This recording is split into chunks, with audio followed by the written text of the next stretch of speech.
समृद्धी महामार्गावर प्रवास करणाऱ्यांच्या खिशाला आता कात्री बसणार आहे। 1 एप्रिल पासून समृद्धी महामार्गावरती 19% टोल वाढ लागू करण्यात आलेली आहे। नागपूर ते इगतपुरी हा 625 किलोमीटरचा मार्ग आहे आणि या मार्गावर प्रवासासाठी 1290 रुपये इतका टोल द्यावा लागेल।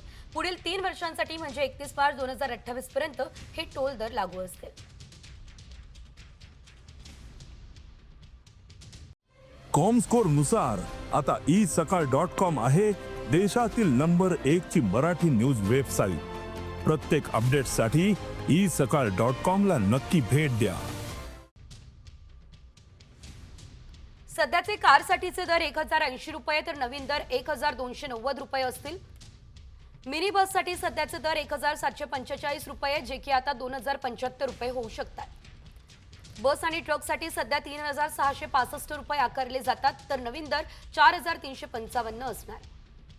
अवजड वाहनांसाठी सध्या 5740 रुपये आकारले जातात तर नवीन दर मात्र 6830 असण्याची शक्यता आहे। अति अवजड वाहनांसाठी सध्याचे दर 6980 तर नवीन दर 8315 रुपये इतके असण्याची शक्यता आहे।